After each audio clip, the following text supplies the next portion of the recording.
നമസ്കാരം. ഇന്ത്യൻ നാവികസേനയുടെ അതിഥിയായി വിശാഖപട്ടണത്ത് നടന്ന നാവികാഭ്യാസത്തിൽ പങ്കെടുത്ത് മടങ്ങുകയായിരുന്ന ഇറാൻ്റെ IRIS ഡെന എന്ന യുദ്ധക്കപ്പലിന് നേരെ അമേരിക്ക നടത്തിയ അപ്രതീക്ഷിത സൈനിക നീക്കം പശ്ചിമേഷ്യയെ പുതിയൊരു യുദ്ധഭീതിയിലേക്ക് ഇപ്പോൾ തള്ളിവിട്ടിരിക്കുകയാണ്.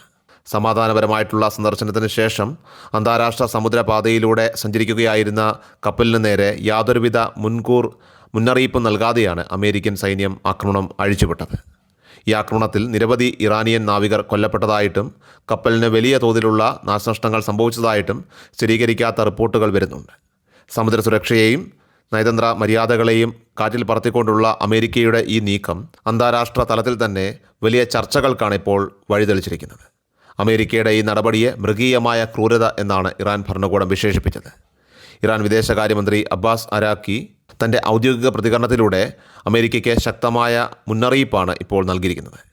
ലോകം അംഗീകരിച്ചിട്ടുള്ള അന്താരാഷ്ട്ര സമുദ്ര നിയമങ്ങളുടെ നഗ്നമായ ലംഘനമാണ് ഇപ്പോൾ നടന്നിരിക്കുന്നതെന്നും സമുദ്രപാതകളിലെ സഞ്ചാര സ്വാതന്ത്ര്യം ഹനിക്കുന്ന ഇത്തരം പ്രവർത്തികൾ ലോകസമാധാനത്തിന് ഭീഷണിയാണെന്നും അദ്ദേഹം വ്യക്തമാക്കി. രണ്ടാം ലോക മഹായുദ്ധത്തിന് ശേഷം സമുദ്ര സുരക്ഷയുമായി ബന്ധപ്പെട്ട് നിലവിൽ വന്ന സർവ്വ നിയമങ്ങളെയും അമേരിക്ക ലംഘിച്ചിരിക്കുകയാണെന്നും ഇതിന് വലിയ വില നൽകേണ്ടി വരുമെന്നും അദ്ദേഹം തൻ്റെ പ്രസ്താവനയിലൂടെ ഓർമ്മിപ്പിച്ചു.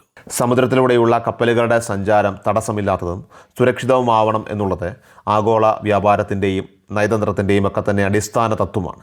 ഒരു യുദ്ധ സാഹചര്യത്തിൽ പോലും സിവിൽ സൈനിക കപ്പലുകൾക്ക് കൃത്യമായ മുന്നറിയിപ്പ് നൽകണമെന്നിരിക്കെ ഇന്ത്യയുമായുള്ള നയതന്ത്ര ബന്ധത്തിൻ്റെ ഭാഗമായി എത്തിയ കപ്പലിനെ ലക്ഷ്യം വെച്ചത് പ്രകോപനകരമാണെന്നും ഇറാൻ ആരോപിക്കുന്നു. ഇറാൻ്റെ പരമാധികാരത്തിനുമേലുള്ള കടന്നുകയറ്റമായാണ് ടെഹ്റാൻ ഇതിനെ കാണുന്നത്. അമേരിക്ക ഈ ആക്രമണത്തിൽ തീർച്ചയായിട്ടും ഖേദിക്കേണ്ടി വരുമെന്നും തക്കതായ സമയത്ത് കൃത്യമായ തിരിച്ചടി നൽകുമെന്നുമാണ് വിദേശകാര്യമന്ത്രിയുടെ വാക്കുകൾ സൂചിപ്പിക്കുന്നത്. അബ്ബാസ് അരാക്കിയുടെ പ്രസ്താവനയ്ക്ക് തൊട്ടു പിന്നാലെ ഇറാൻ്റെ മുതിർന്ന സൈനിക ഉദ്യോഗസ്ഥരും നിലപാട് വ്യക്തമാക്കി രംഗത്തെത്തിയിട്ടുണ്ട്. അമേരിക്കയുമായി നിലനിൽക്കുന്ന സൈനിക സംഘർഷങ്ങളിൽ നിന്ന് ഒരു കാരണവശാലും ഇറാൻ പിന്നോട്ട് പോകില്ലെന്നാണ് സൈന്യത്തിൻ്റെ ഔദ്യോഗിക പക്ഷം. അമേരിക്കയ്ക്ക് കനത്ത പ്രഹരമേൽപ്പിക്കുന്നതുവരെയും അവർ പരാജയം സമ്മതിക്കുന്നവരെയും പോരാട്ടം തുടരുമെന്നും സൈനിക വക്താക്കൾ അറിയിച്ചു. യുദ്ധം എത്രനാൾ നീണ്ടുനിന്നാലും ഇറാന് അത് പ്രശ്നമല്ലെന്നും തങ്ങളുടെ സൈനിക ശേഷി ഉപയോഗിച്ച് തിരിച്ചടി നൽകാൻ രാജ്യം സജ്ജമാണെന്നുമാണ് ഇറാൻ്റെ നിലപാട്. ഈ സംഭവവികാസങ്ങൾക്കിടയിലും പശ്ചിമേഷ്യയിലെ മറ്റു മേഖലകളിൽ സംഘർഷം പുകഞ്ഞുകൊണ്ടിരിക്കുകയാണ്. കഴിഞ്ഞ ഏതാനും ദിവസങ്ങളായി ഇറാൻ്റെ ഭാഗത്തുനിന്നുള്ള നേരിട്ടുള്ള ആക്രമണങ്ങളിൽ നേരിയ കുറവ് രേഖപ്പെടുത്തിയിട്ടുണ്ടെങ്കിലും ലെബനൻ കേന്ദ്രീകരിച്ചുള്ള പോരാട്ടം അതിരൂക്ഷമായി തുടരുകയാണ്. ലെബനനിലെ വിവിധ നഗരങ്ങളിലും താവളങ്ങളിലും ഇസ്രായേൽ സൈന്യം വലിയ തോതിലുള്ള വ്യോമാക്രമണങ്ങളാണ് ഇന്നും നടത്തിയത്. പലയിടങ്ങളിലും ശക്തമായ സ്ഫോടനങ്ങൾ ഉണ്ടായതും ജനവാസ മേഖലകളിൽ വലിയ നാശനഷ്ടങ്ങൾ സംഭവിച്ചതായിട്ടും റിപ്പോർട്ടുകൾ വ്യക്തമാക്കുന്നു. മനുഷ്യത്വപരമായിട്ടുള്ള പ്രതിസന്ധികളും ഈ യുദ്ധത്തിനിടയിൽ വർദ്ധിച്ചു വരികയാണ്.